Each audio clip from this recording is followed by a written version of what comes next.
इनको खुद नहीं पता ये कहां आ रहे हैं और कहां जा रहे हैं। इस तरह की एक बिगड़े हुए शहजादों की एक पार्टी है। चाहे वो राहुल गांधी हो जाए, चाहे जिनको चांद पे आलू उगाने हो, या तेजस्वी सूर्या हो जाए जो अपनी गुंडागर्दी करते हैं, मछली उछाल उछाल के खाते हैं।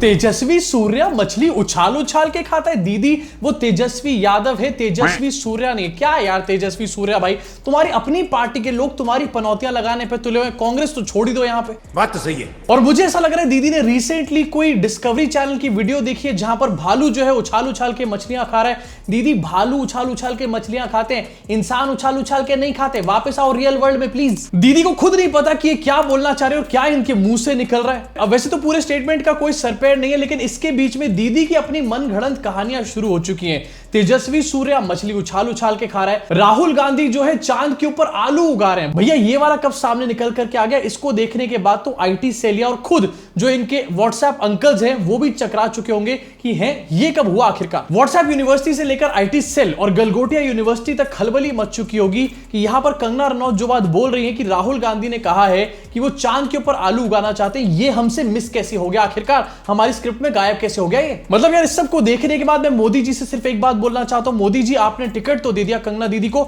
2-3 टेलीप्रॉम्प्टर भी तो दे देते साथ में। और अगर इसी तरीके से चलता रहा तो यार ये बात पक्की है, थोड़े दिनों में भारतीय जनता पार्टी में एक टेलीप्रॉम्प्टर विंग बन जाएगा यहां पर, जहां पर बकायदा ये बात लिखी जाएगी कौन कौन आज कहां कहां भाषण देने वाला और किस किस को टेलीप्रॉम्प्टर की जरूरत है, कहां कहां कितने टेलीप्रॉम्प्टर नीडेड हैं, कितने टेलीप्रॉम्प्टर खराब हो चुके हैं और कौन कौन ऐसा नेता है जो टेलीप्रॉम्प्टर में देखने के बाद भी अब्बा जब्बा जब्बा कर देता है। अब वैसे इसी पूरे बयान में सबको समझ में आ गई थी कि यहां पर तेजस्वी सूर्या नहीं तेजस्वी यादव दीदी बोलना चाहती हैं, लेकिन इसके ऊपर तेजस्वी यादव ने एक रिप्लाई निकल करके आपको दिखाना चाहता हूं स्क्रीन के ऊपर। नारुंदर भाई के ट्वीट पर तेजस्वी यादव लिखते हैं ये मोहतरमा कौन है।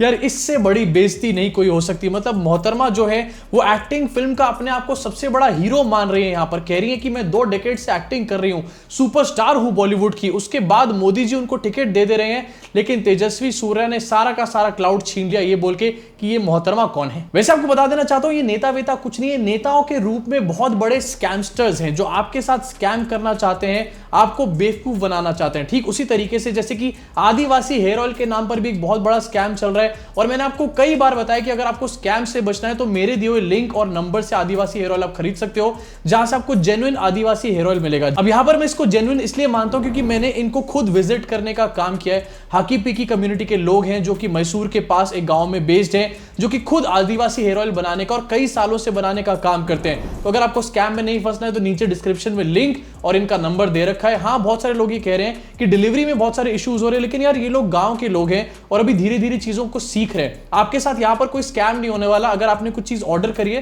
तो आपको मिलेगी जरूर। इसी के साथ अब आगे बढ़ना चाहता हूं और बात करना चाहता हूं कंगना के गुरुजी के बारे में, जिसके नाम पर कंगना रनौत वोट बटोरने का काम कर रहे हैं, क्योंकि अपनी कोई कहानी बताने को है ही नहीं। मोदी जी की गरीबी, वो मोदी जी आखिरकार क्या कर रहे हैं, उनका भी एक वीडियो बहुत ज्यादा ट्रेंड कर रहा है, आपको दिखाना चाहता हूं। मोदी जी और कैमरे के बीच में जो आएगा ना, मोदी जी उसको एकदम से साइड कर देंगे, मोदी जी नहीं सहेंगे किसी भी तरीके से। आपको दिखाना चाहता हूं आपकी स्क्रीन पर ये वीडियो एक रोड शो का वीडियो है, जहां पर मोदी जी हैं, योगी जी हैं और कमल का साइन दिखाया जा रहा है और एक बेचारा प्रत्याशी जो है वो मोदी जी के आगे कैमरे और मोदी जी के बीच में अपना कमल का साइन ले आता है और उसको मोदी जी किस तरीके से साइडलाइन कर देते हैं। भाई गजब बेइज्जती हो रही है। मतलब लोग इलेक्शन लड़ रहे हैं लेकिन मोदी जी रैलियों में, रोड शो में उनकी बेइज्जती करने से नहीं चूक रहे। और मोदी जी यार क्या मतलब, आप बार बार ऐसे लोगों को भर्ती कर लेते हो, ऐसे लोगों को टिकट देते हो। एक विंग होना चाहिए आपका पूरा जो कि पहले से रिसर्च करे कि क्या इन लोगों को आपके बेसिक एथिक्स पता है या फिर नहीं पता है। आपके कैमरे के बीच में कोई नहीं आ सकता और अब तो ये भी पता चल गया कि आपके और आपके कैमरे के बीच में कमल तक भी नहीं आ सकता है। लेकिन सिखाओ ना इन नमूनों को ये सब बातें। लेकिन यार जरूरत क्या अन पड़ रही है, मुझे तो ये समझ नहीं आ रहा। फिर से मैं आपकी स्क्रीन पर इस वीडियो का छोटा सा अंश दिखाना चाहता हूं।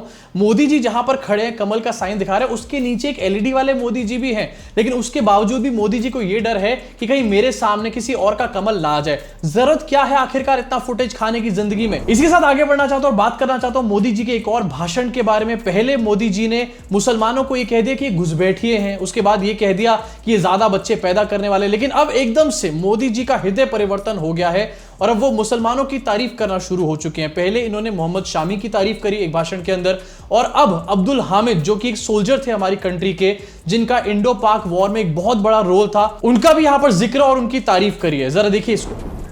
मैं जरा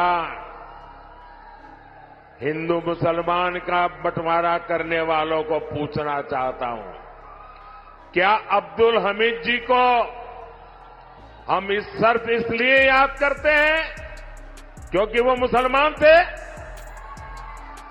देश को इस दिशा में ले जाएंगे ये लोग। मोदी जी हिंदू मुसलमान का बंटवारा करने वालों से बात करना चाहते हैं। एक्चुअली मोदी जी खुद से ही बात करना चाहते हैं, पता है ना आप लोगों को अच्छे तरीके से। हाँ, ये बात अलग है कि मोदी जी हिंदू मुसलमान जब करते हैं तो इलेक्शन कमीशन उसके ऊपर पूरी तरीके से सोया रहता है, लेकिन मॉडल कोड ऑफ कंडक्ट की धज्जियां बनाकर पुड़िया में डालकर हवा में उड़ा चुके हैं मोदी जी। अब जहां पर मोदी जी 50-60 बार मुसलमानों को टारगेट करने के बाद 2-3 बार यहां पर मुसलमानों की तारीफ भी कर देते हैं, उसी के बीच में एक वीडियो आपको दिखाना चाहता हूं। बहुत ज्यादा इसके ऊपर चर्चा हो रही है। मोदी जी बार बार कह रहे हैं कि कांग्रेस जो है मुसलमानों को आपका हक दे देगी, आपकी एक गाय चुराकर, एक भैंस चुराकर मुसलमानों को बांट देगी, या फिर मुसलमानों को रिजर्वेशन दे देगी। लेकिन मोदी जी खुद मुसलमानों को कोटा रिजर्वेशन दे चुके हैं और यह मोदी जी ने खुद बताया है। जरा मोदी जी अपने आप को फैक्ट चेक कर रहे हैं, सुन लो एक बार।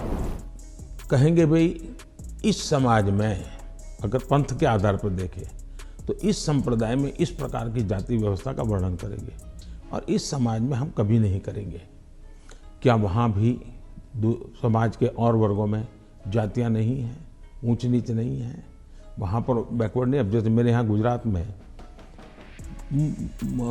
मुस्लिम संप्रदाय में मैं समझता हूँ कि 70 जातियाँ ऐसी हैं जो ओबीसी हैं, और मेरे गुजरात में जब मैं था उनको ओबीसी की कैटेगरी में बेनिफिट मिलता है। गुजरात के अंदर मुस्लिम समुदाय में 70 से भी ज्यादा जातियां ऐसी हैं जो ओबीसी में आती हैं और जिनको वहां पर बेनिफिट यानी कि कोटा वगैरह मिलता है, और ये सब कुछ मोदी जी के अंडर ही हो रहा था। वही चीज जिसके लिए मोदी जी कर्नाटका में कांग्रेस को ब्लेम कर रहे हैं, वो सेम चीज तो मोदी जी यहां पर कर रहे थे। जब तक मोदी जी है ना, मुझे या फिर किसी और को फैक्ट चेक करने की जरूरत नहीं, मोदी जी ही कर देते हैं हमारा काम। अब जरा आप मुझे एक बात यहां पर बताओ, जब मोदी जी खुद ही मुसलमानों को कोटा दे चुके तो आखिरकार मोदी जी अब कांग्रेस के ऊपर ब्लेम क्यों डाल रहे हैं? सिर्फ इसलिए ब्लेम डाल रहे हैं क्योंकि मोदी जी के सारे पत्ते यहां पर फेल हो चुके हैं। हिंदू मुसलमान करना है, किसी भी मैटर पे करना है, झूठ बोल के करना है तो कर रहे हैं यहां पे। इसी के साथ आगे बढ़ना चाहता हूं और आपको बताना चाहता हूं, मोदी जी ने भक्तों को फिर से एक टास्क दे दिया है, थाली बजाने का टास्क। पहले ये कहा था कि अपने घर में थाली बजाओ, ताली बजाओ, अब कह रहे हैं कि गली में निकल करके थाली ताली बजाने का काम करो। मतलब भक्तों का पूरी तरीके से नमूना और यहां पर मुर्गा बनाकर रख दिया मोदी जी ने। जरा सुनिए, झारखंड की एक वीडियो है। जड़ी बूटी बहुत काम आएगी, पक्का काम आएगी, लिख के रखो। हमारे यहाँ में लोग नाचना गाना तो चुनाव के दिन तो बड़ा त्योहार जैसा वातावरण बना, बड़ा त्योहार। सिर्फ पोलिंग स्टेशन पे वो गुब्बारे लगाते हैं, ऐसा जहाँ बूथ है घर घर जरिए और जिस दिन मतदान तो हमारा एक कार्यक्रम, उसके साथ और कोई कार्यकर्ता नहीं होना, उसके साथ 30 वोटर जिनकर कोशिश करनी है 30 वोटर, और अपने मोहल्ले से थाली बजाते बजाते और बजाते है रामखेल करते करते जाना मतदान की। मोदी जी यहां पर अपने कार्यकर्ताओं को यह सलाह दे रहे हैं कि भाई चुनाव के दिन नाचना गाना होता है, उत्सव तो होता है, लेकिन चुनाव के दिन एक काम करो, एक कार्यकर्ता 30 वोटर्स को इकट्ठा करके लेकर के जाएगा पोलिंग बूथ के ऊपर और वो तालियां थालियां बजाता हुआ जाएगा, ढोल नगाड़े बजाता हुआ जाएगा। यार फिर से भक्तों को थाली बजाने का काम दे दिया। वैसे ही भक्तों के कटोरा पकड़ने के दिन पास आ चुके हैं, आप थालियां बजाने की बात कर रहे हो। तो भक्तों, मोदी जी ने टास्क दे दिया है, पूरी तरीके से शुरू हो जाओ। जब भी वोट करने जाओ तो थाली लेकर और चम्मच लेकर जरूर जाना। लेकिन मुझे तो हंसी आ रही है ये सोच करके कि कहीं ऐसा ना हो कि थाली बजाते हुए भक्त जा रहे हैं 30 लोगों को अपने साथ लेकर के, और वो 30 में से 15 लोग जो है किसी और को वोट कर आ रहे हैं। भाई पूरी तरीके से पनौती प्रो मैक्स हो जाएगा। इसी के साथ अब आगे बढ़ना चाहता हूं और बात करना चाहता हूं इलेक्शन कमीशन कुंभकर्ण के बारे में। एक्चुअली कुंभकर्ण से भी 10 हाथ ये आगे हैं। कुंभकर्ण भी कभी कभी उठ जाता था, लेकिन भैया इनको ऐसा सिंड्रोम है जो एक कुंभकर्ण से भी ज्यादा लंबी नींद सोते हैं। आपको दिखाना चाहता हूं स्क्रीन के ऊपर, बीजेपी कर्नाटका ने एक वीडियो शेयर किया है जहां पर साफ साफ ये लोग बंटवारा करते हुए नजर आ रहे हैं हिंदू मुसलमान के नाम के ऊपर। ये दिखाया जा रहा है कि राहुल गांधी जो है मुसलमानों को कोटा दे देंगे, रिजर्वेशन दे देंगे, और वो रिजर्वेशन जो है SC ST और OBC का हक मार लेंगे और आपका हक मार लेंगे, फलाना ढिमकाना। और ये ऊपर कन्नड़ा में लिखा हुआ है बिवेर बिवेर बिवेर। हाँ, वही काम जो मोदी जी खुद गुजरात में करते आए हैं, उन्होंने खुद यहां पर स्वीकारा है। उसके लिए यहां पर कांग्रेस को ब्लेम किया जा रहा है। और यहां पर धर्म के नाम पे एक डिवाइड क्रिएट किया जा रहा है। लेकिन इसके ऊपर अभी तक भी इलेक्शन कमीशन ने कोई स्ट्रिक्ट एक्शन नहीं लिया है। अभी तक अगर कोई और पार्टी सेम चीज करती ना तो ये एटलीस्ट ट्वीट हटवा दिया जाता, अगर उसके ऊपर कोई कार्रवाई नहीं भी करी जाती तो। लेकिन यहां पर ट्वीट अभी तक नहीं हटा है, विच क्लियरली शोज कि भैया इलेक्शन कमीशन उठना नहीं चाहता, इनका मन नहीं कर रहा है। लेकिन एक जगह है जरूर जहां पर इलेक्शन कमीशन अभी पूरी तरीके से 2 दिन के अंदर जाग जाएगा। सूरत और इंदौर का मॉडल जो कि रायबरेली में भी यहां पर फिक्स करने की कोशिश कर रही है भारतीय जनता पार्टी। आपको दिखाना चाहता हूं, रायबरेली से राहुल गांधी ने अपना पर्चा भर दिया है, लेकिन अब कंप्लेंट एक दाखिल करी गई और ऑब्वियसली यहां पर बीजेपी के बंदों ने करी होगी। कंप्लेंट में यह कहा गया कि राहुल गांधी के इस पर्चे को जो है खारिज कर दिया जाए, और ये वही मॉडल है जो सूरत और इंदौर में थोड़े दिन पहले हम लोगों ने देखा है। अब यहां पर चीचा क्या बोल रहे हैं एक बार इसको भी सुन लीजिए। आज हमने अनिरुद्ध प्रताप सिंह की तरफ से कलेक्टर जो रिटर्निंग अफसर है इस चुनाव की, उनके समक्ष एक आपत्ति दाखिल किया है, जिसमें राहुल गांधी के नॉमिनेशन पेपर को 2 आधारों पर रद्द करने की मांग किया है। प्रथम आधार यह है कि राहुल गांधी को 2 साल की सजा हुई है और उस नाते संविधान के अनुच्छेद 102 संपठित धारा 83 आदि representation of people act Rahul Gandhi चुनाव लड़ने के अयोग्य है। हमने ये भी कहा है कि यद्यपि राहुल गांधी का कन्विक्शन सुप्रीम कोर्ट ने स्टे किया है, लेकिन उनको अफजल अंसारी जैसा आदेश नहीं दिया है कि वे दोबारा चुनाव लड़ सकते हैं। अफजल अंसारी के मामले में उनको भी सजा हुई थी गैंगस्टर एक्ट में 4 साल की। जब वो सुप्रीम कोर्ट गए तो सुप्रीम कोर्ट ने उनके कन्विक्शन को स्टे किया और एक कहा, हम आपको पढ़ के बताते हैं, The appellant shall not be disqualified to contest future elections during the pendency of his criminal appeal before the High Court, and if he is elected, such election will be subject to the outcome of the first criminal appeal. तो अफजल अंसारी के matter में supreme court ने यह specific रूप से उनको permission to contest the election दिया, जबकि राहुल गांधी के मैटर में उन्होंने उनका कन्विक्शन स्टे किया और permission to contest the election उनको नहीं दिया है। तो इस आधार पर हमारा कहना था कि अगर सुप्रीम कोर्ट चाहता तो आपको भी कन्विक्शन स्टे करने के साथ साथ आपको permission to contest the election देता, जैसे उसने अफजल अंसारी के मैटर में दिया है। क्योंकि आपके लिए कन्विक्शन स्टे करने के आदेश में permission to contest the election नहीं है, इसलिए आप चुनाव नहीं लड़ सकते। और दूसरा एक मैटर था 2006 में एक राहुल गांधी ने इंग्लैंड में एक इनकम टैक्स दाखिल किया था। बैकअप्स कंपनी एक बनाया था उन्होंने, जिसमें वो डायरेक्टर थे। उसमें उन्होंने जो नेशनलिटी का कॉलम था उसमें उन्होंने ब्रिटिश लिखा था।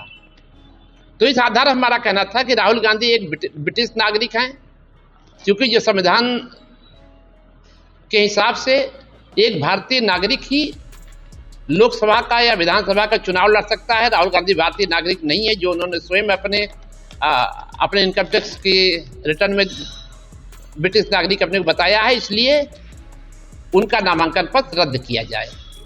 क्या मिला आपको, आश्वासन क्या दिया गया? आश्वासन नहीं, आदेश मिलेगा और आदेश का हम लोग इंतजार कर रहे हैं कि कब आदेश प्रोनाउंस हो। मेरे आपत्ति करने के बाद उन्होंने राहुल गांधी के जो पत्नी थे उनको बुलाया और दोनों लोगों की लंबी देर तक बहस हुई और उसके बाद आदेश उन्होंने सुरक्षित कर लिया है।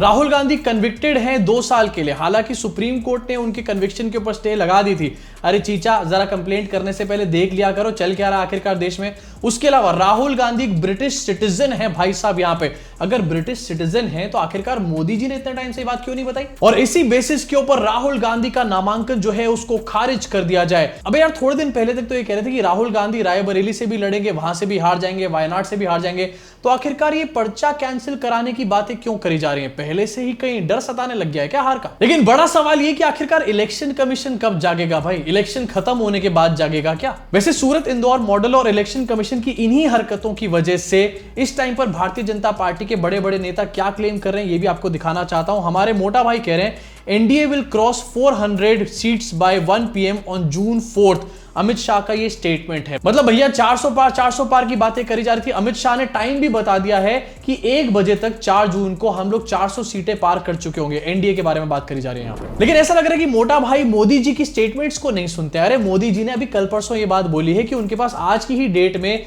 400 से ज्यादा सीट से अगर एनडीए की बात करी जाए। यार बात कर लिया करो आपस में स्क्रिप्ट लिखने से पहले। इनफैक्ट इसी इंटरव्यू में आपको दिखाना चाहता हूं, अमित शाह ने यह भी बोला है कि if EVMs faulty should Congress take oath if they win. मतलब अगर ईवीएम्स फॉल्टी है तो क्या कांग्रेस ओथ लेगी अगर वो जीत जाएगी? कांग्रेस की जीत की बातें शुरू हो चुकी हैं। कुछ तो मोटा भाई गड़बड़ लग रही है मुझे यहां पर, चाणक्य जी। लेकिन ईवीएम में गड़बड़ की बात मैं यहां पर फिर से करना चाहता हूं। कल की वीडियो मैंने आपको ये बात बताई थी और न्यूज भी दिखाई थी कि असम के एक पोलिंग बूथ में, आपको स्क्रीन पे फिर से दिखा देता हूं, दीमा का एक पोलिंग बूथ है जहां पर 90 वोटर्स थे लेकिन वोट पड़े 171। अब डेफिनेटली ईवीएम में ही कुछ गड़बड़ी रही होगी ना, तभी ज्यादा वोट्स पड़े, नहीं तो ज्यादा वोट्स कैसे पड़ते। लेकिन फिर भी भाई इलेक्शन कमीशन से ज्यादा बचाव जो है भारतीय जनता पार्टी करती है ईवीएम का। मुझे समझ नहीं आता आखिरकार ये रिश्ता क्या कहलाता है। इसी के साथ आगे बढ़ना चाहता हूं और बात करना चाहता हूं जम्मू कश्मीर के बारे में। अपने स्क्रीन पर देखिए बड़ी न्यूज है। पुंछ में एयरफोर्स के काफिले पर बड़ा आतंकी हमला कल हुआ था और इसमें सबसे पहले बताया कि कई जवान घायल हो चुके हैं। लेकिन अब की न्यूज ये है कि एक जवान की मौत हुई है और 3 जवान के आसपास लगभग यहां पर घायल हुए हैं, जो कि एक्चुअली में बहुत बड़ी बात है। टेररिज्म खत्म कर चुके थे मोदी जी, आखिरकार अभी भी काफिले पे हमले क्यों हो रहे हैं? 5 साल हो चुके हैं, अभी भी हम वहीं के वहीं अटके हुए हैं। अब इसके ऊपर एकदम से बहुत बड़ा नैरेटिव तो सेट करने की कोशिश करी थी गोदी मीडिया के लोगों ने और मोदी जी के लोगों ने, लेकिन हुआ नहीं कुछ भी। अब इसको देखने के बाद सोशल मीडिया पे लोग ये कह रहे हैं, मैं नहीं कह रहा हूं, लोग ये कह रहे हैं कि भैया ये स्क्रिप्ट कुछ देखी सी तो नहीं लग रही। इसी के साथ आगे बढ़ना चाहता हूं और एक और अपडेट आपको दिखाना चाहता हूं। मोदी जी के सपोर्ट में हो सकता है बहुत बड़े बड़े लोग हो, लेकिन कांग्रेस के सपोर्ट में पुनीत सुपरस्टार आ चुके हैं। यस, वो इंसान जिन्होंने हमारे देश में जितने भी रोस्टर्स हैं उनको मीम मटेरियल दे रखा है। वीडियो में उनके कंटेंट से ज्यादा पुनीत सुपरस्टार का कंटेंट होता है, वो कांग्रेस की सपोर्ट में सामने आ चुके हैं। अब इसको देखने के बाद मुझे ये समझ में नहीं आ रहा कि अच्छी न्यूज है या खराब न्यूज है। खैर जैसी भी न्यूज है, लेकिन इससे एक बस तो डेफिनेटली क्रिएट होगा। पुनीत सुपरस्टार को अपने सपोर्ट में लाकर कांग्रेस ने यहां पर एक अच्छी चाल चली, क्योंकि इससे सोशल मीडिया के ऊपर थोड़ा बहुत क्लाउड तो डेफिनेटली उनको मिलेगा ही मिलेगा। इसी के साथ जाते जाते इन नेताओं की बेवकूफी पने के बाद एक काम की खबर आपको दिखाना चाहता हूं जो कि आपकी जिंदगी से रिलेटेड है। इसको बहुत ध्यान से देखो। दूध में ऑक्सीटोनिन का इस्तेमाल किया जा रहा है। दिल्ली हाई कोर्ट में इसकी रिपोर्ट एक दाखिल करी गई और ऑक्सीटोनिन वही चीज है जो केंद्र सरकार ने 2018 में बैन कर दी थी। अब जरा सोचो एक बार, 2018 में जिस ऑक्सीटोनिन को बैन कर दिया है वो अभी तक दूध में इस्तेमाल किया जा रहा है। इसके पीछे का रीजन क्या हो सकता है? इलेक्टोरल बॉन्ड जिंदाबाद दोस्तों। वैसे आपके हिसाब से इसके पीछे का रीजन क्या हो सकता है और अभी तक इसके ऊपर कोई एक्शन क्यों नहीं लिया गया हमारे देश की सरकार के द्वारा? ये नीचे कमेंट सेक्शन में कमेंट करके जरूर बताना। और साथ में कंगना दीदी और मोदी दादा के बारे में आपका क्या सोचना है, इसके बारे में भी अपनी भड़ास को कमेंट सेक्शन में निकाल डालो। जेन्युइन आदिवासी हेयर ऑयल अगर आपको ऑर्डर करना है तो नीचे डिस्क्रिप्शन में लिंक दे रखा है उनके वेबसाइट का और यहां पर नंबर्स भी मैंने प्रोवाइड करा रखे हैं, वहां से आप ऑर्डर कर सकते हो। और फिर से ये बात बोल रहा हूं कि जेन्युइन यहां पर मैं इसलिए बोल रहा हूं क्योंकि एक तो फिजिकली जाके मैंने इनको विजिट किया है, वहां पे कैसे ये लोग बनाते हैं, कहां पर ये लोग रहते हैं, किस तरीके से ये लोग अपनी पूरी वर्किंग करते हैं। सेकेंडली इनके पास लाइसेंस है, जीएसटी नंबर है, जो कि और बाकी जो हेयर ऑयल्स बेच रहे हैं, जो स्कैम कर रहे हैं, उनके पास नहीं है। तो स्कैम से बचो, रियल आदिवासी हेयर ऑयल खरीदो। मैं आपसे मुलाकात करूंगा इस चैनल के अगले वीडियो में।